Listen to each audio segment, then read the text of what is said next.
Good evening and thanks for joining us. I'm Jessica Harrington. Tonight on the Now Bakersfield, raising money for blood cancer research 1 penny at a time. We'll tell you about a student who went above and beyond to surpass her school's goal on her own. Plus, a Good Samaritan being recognized for his actions during an attack at a local Starbucks, the award he's nominated for tonight. And training for dangerous situations, the scenarios Bakersfield City firefighters are drilling down to be ready for when the call comes. That's all ahead on the Now Bakersfield. Chris? Topping our lineup here on the Now, data breaches are becoming all too common these days. And we're going to show you the new tool that can tell you what the actual risk is for your information. This video is unbelievable. Nightmarish conditions for passengers who were stranded on a cruise ship in rough waters for hours. We're going to get some answers on just how common nightmare cruises like this really are. And despite a crackdown on fake news, it's still happening. But there is a group of teens we found that's across the country trying to change that. Today on the Now, we're going to meet the teens who are showing people how to stay away from fake news.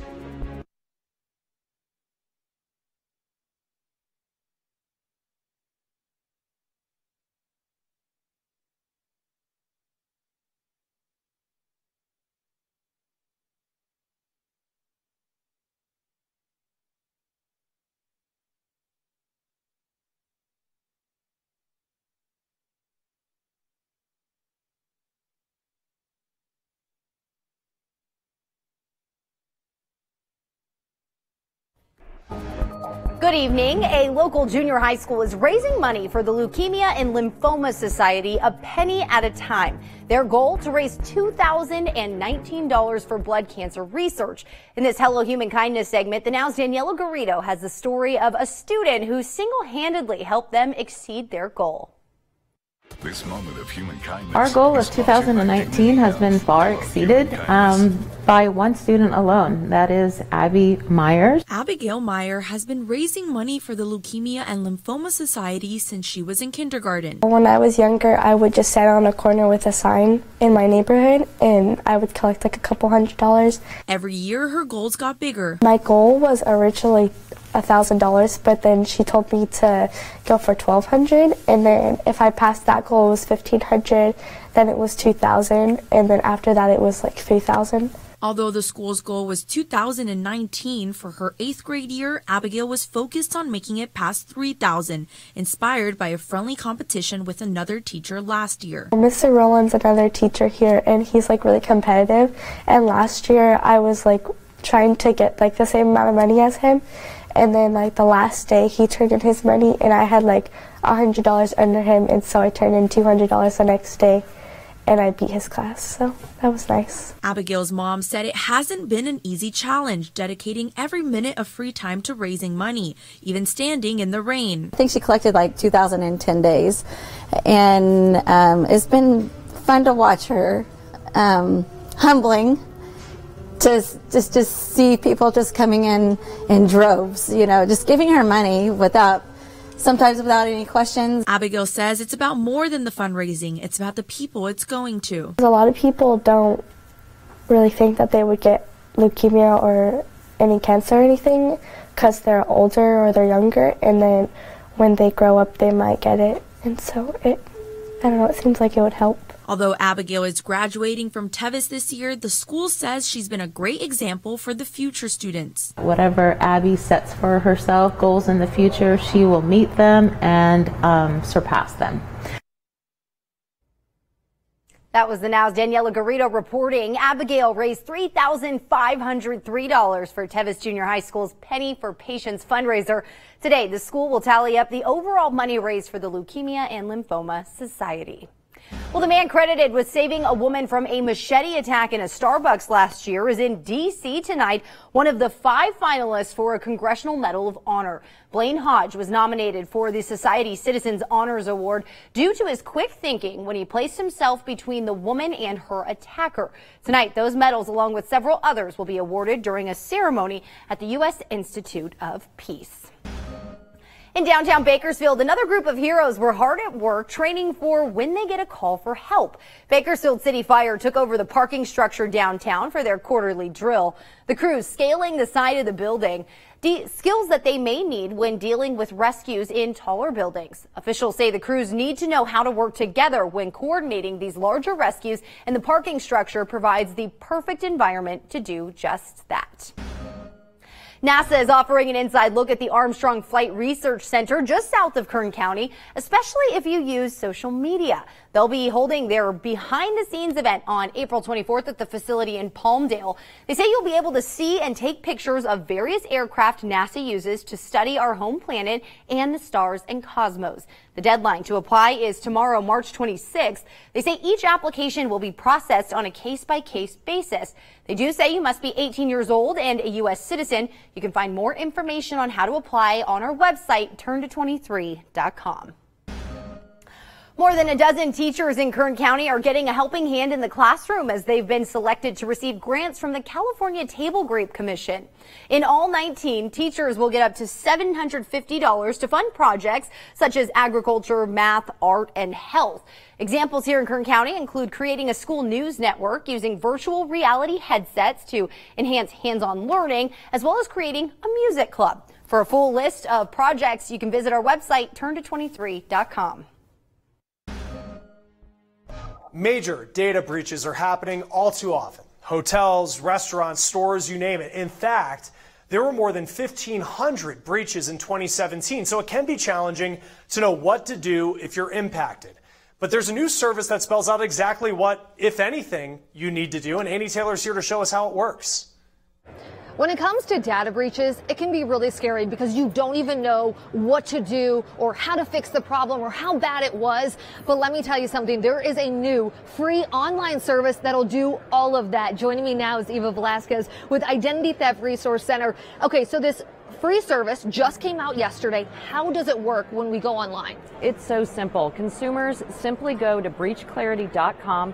They type in the name of the breach that they're interested in. It will immediately issue you a risk score, the top harms that could affect you, and a detailed action plan that will tell you what action steps to take in order to reduce that risk. And the best part is if you get stuck at any point along the way, you can call the Identity Theft Resource Center or live chat with us, and our advisors will help you through that process. I don't, want to be negative about this, but how do I trust this, Eva? Because it seems too good to be true. We've been helping victims for over 20 years. We also have been collecting data breach data since 2005, and our partner Jim Van Dyke with breachclarity.com looked at the data that we had and said, this is the backbone of the algorithm that I'm going to build to help distill this and make it more simple for consumers. So it's data driven, it's an algorithm, and we've been interviewing people in the fraud space who understand what those risks and what those new fraud schemes are. So it's very dynamic as well. It's constantly being updated. Thank you. Breachclarity.com, super easy to use, but also it's free. I'm Annie Taylor reporting. All right, Annie, thank you. Let's get back to our lineup with just nightmarish conditions for passengers who were stranded on a cruise ship in rough waters for hours. We're going to get some answers on just how common nightmare cruises like this really are. You're watching The Now.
Let's start the Now news feed with New Zealand taking a hard look into what led to the attack that left 50 people dead at a mosque. The country is going to look into the roles guns, social media, and spy agencies played. Now, the goal will be to learn how this attack could have been prevented. Well, one type of insulin has gone up in price more than 50% since 2014. It's now about $600 a month, but the company that makes it says they aren't making a lot of money off of it. That's according to the Wall Street Journal. Eli Lilly says most of the money goes into pharmacy rebates, not its own pockets. Tesla rolling out new technology to make its autopilot safer.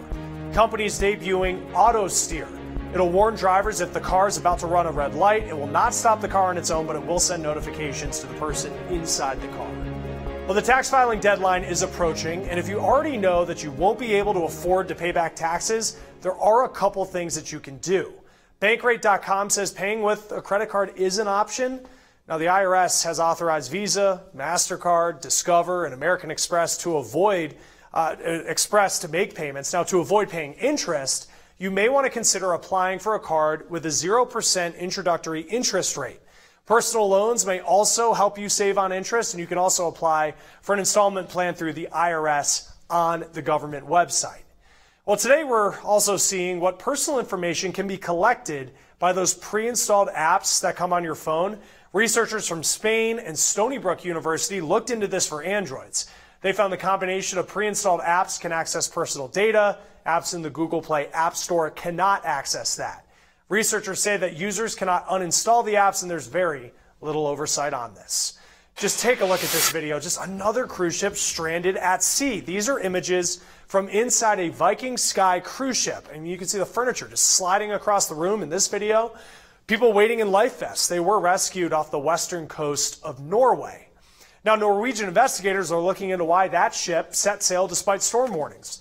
One person's in intensive care, and the incident is making some wonder just how safe cruise ships really are, because they're a relatively affordable way to go on vacation, depending on the line that you choose. Now, it seems like, though, we keep seeing these terrible situations. The videos will go viral online, but numbers from safety experts show that cruise ships are actually pretty safe. The odds of dying on a cruise ship, that's about 1 in more than 6 million. That's according to information gathered by MIT and UC Berkeley. People are more likely to die in a car trip, on a train, or even by a bee sting. The only thing safer than ships, commercial planes. Now, the Cruise Lines International Association requires cruise ships from all around the world to go through more than 60 safety, environmental, and health inspections each year. Now, the U.S. Coast Guard also conducts its own inspections on ships leaving ports. And ships traveling internationally also need to comply with regulations set by the International Marine Organization. As for all of the passengers who were on that Viking Sky cruise, well, they're being flown home this evening. Viking Ocean Cruises has not said if it's canceling other trips. A growing number of doctors want the government to tax sugary drinks to stop childhood obesity. The American Academy of Pediatrics and the American Heart Association are asking lawmakers for new policies to help stop kids from drinking soda, sports drinks, and juice. Many pediatricians say they're diagnosing type 2 diabetes, fatty liver disease, and high cholesterol in young patients. Not only do they want to tax